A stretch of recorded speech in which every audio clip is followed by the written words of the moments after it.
You know, when you get that kind of feeling when you are really motivated to do something, but at the same time you have virtually no motivation to do it.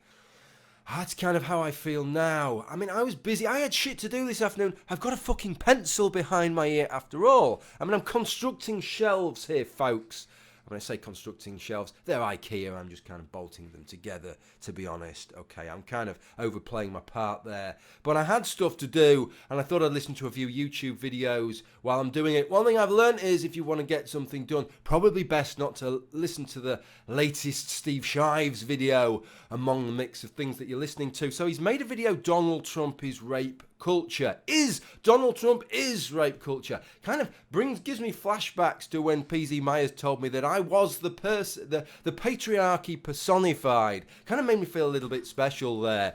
Maybe Donald Trump should feel a little bit special that he isn't just contributing to rape culture, he is rape culture. I have to say, Steve, before I go any further, you were kind of fucking quids in with this, weren't you? I'm being a little bit cynical here, but as I understand it, right, there were a couple of sundry candidates, but effectively, either a candidate was going to get in where you could claim that proves that America is a rape culture, or a candidate was going to get in where you could claim it proves that America is a corruption culture. Either way, you got a fucking video out of this one, hadn't you? So I don't know. It could be that Donald Trump's got in and America isn't a rape culture. I don't know. But look, I don't want to get into the business of just kind of critiquing all of Steve's argument here. I made a video which still stands as far as I'm concerned, which I was very happy with, and goes into quite a lot of detail called "Do We Live in a Rape Culture?" No, where I gave my opinions on whether the United States, the United Kingdom are rape cultures, and you might want to have a look at that if you're interested in this kind of thing. Kind of quite pleased with that as a video.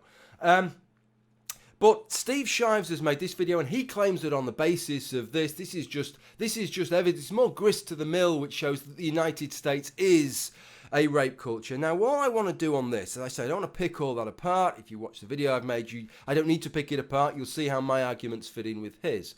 Okay, it's just a couple of little bits that really got under my skin with regard to this. The first was that he gave a definition of rape culture which came from the Marshall University Women's Society. Obviously, right? Because obviously that's the go-to place for a definition of rape culture, which is why Steve didn't feel it necessary to explain why he's gone with their definition rather than any of the other 1,000 definitions that you could find out there. But it wasn't so much the definition that bothered me, because the definition wasn't too bad. It's that then they gave a list of examples of rape culture, and Steve Shives just referenced that and started reeling them off as if this is some objective list of things. Now, it's always good to give your references, Steve.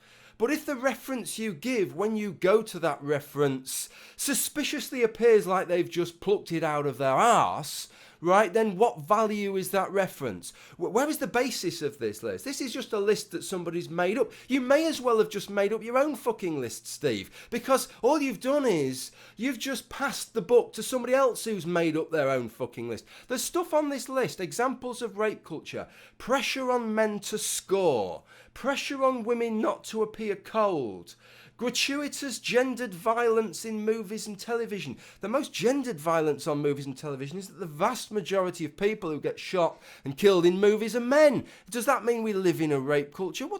There's some things which appear to maybe have some relevance on this list, but there's some other things on this list that appear as if somebody's just plucked them out of their highly biased, skewed arsehole. Steve, so why did you go with this list, and why did you reference it as if you felt that it meant something? But what really got me with this video was the way that Steve used statistics to show this. What he tried to show is he went down the prevalence line, which is the legitimate line, because one of the factors that most observers who use the term rape culture or look into this regard prevalence as one of the factors. So he's looking at the prevalence of rape as opposed to gun deaths. Right? I couldn't entirely work out gun deaths, other than gun deaths is a bit of a hot topic in the United States. So what he's saying is if gun deaths are a hot topic and more people die of rape than gun deaths, bollocks. Obviously I meant more people are raped, not more people die of rape. then rape should be a hot topic, as hot a topic as gun deaths. Presumably death on the roads should be a very, very hot topic, hotter topic than gun deaths, for exactly the same logic, Steve, as well. But it's the willful way that he misportrays these statistics. And let me explain to you why. Because what he shows in his statistics is he shows gun deaths, but then doesn't show the statistics for rapes. He shows the statistics for rapes and sexual assaults, which is a very, very different thing. He quotes the statistics from the Bureau of Justice Statistics, and the Bureau of Justice Statistics, of course, are getting the statistics from the Department of Justice. So if I look at the Department of Justice here, the Department of Justice gives their definition of sexual assault, and this is what they say. Sexual assault is any type of sexual contact or behaviour that occurs without the explicit consent of the recipient, and it includes fondling, right? So his statistics for rape and sexual assaults includes fondling. But then look at how he portrays it on his graph. He portrays it, this is a graph that he's obviously created himself, incidents of gun deaths, drugs overdose and rape. He has the 270 odd thousand incidents of rape and things such as fondling and just fucking calls them rape. Steve, I just got to ask you this, right?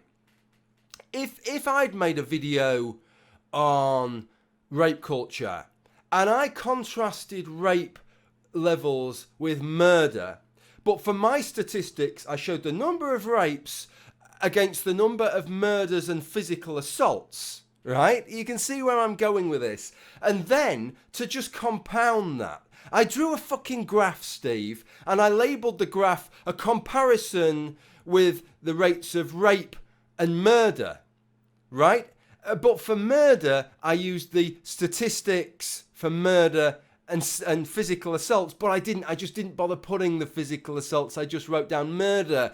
Would you allow me to get away with that? Or would you think that's just a cynical load of bullshit, that is? What the fuck's he doing here? He knows that he's misportraying these statistics. That's what you would think, and you would be right, because I would be willfully misportraying these statistics.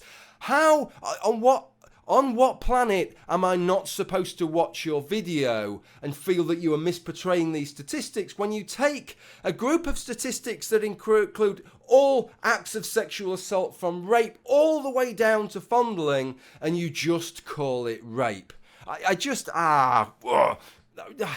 I'm sure you can see why I'd be a little bit wound up by that, Steve. You know, you've got to be... I know you've got an agenda. I know you've got an agenda. But you're not... This is the whole problem that I have, right, with social justice warriorism. It's this warriorism element. It's doing things that just sets more people's hearts against you. You're not going to bring anybody on board when you do something like that. That's not doing you any favours. There are problems with rape and sexual assault in society, but when you do things like this, what you do is, the only people that really enjoy that are people that are already fully on board with you. And anybody who's out on board with you but takes a more neutral and nuanced approach, it just hardens them to it, Steve. And that's really what gets me with this kind of approach. Okay, that's all I wanted to say. Bye for now.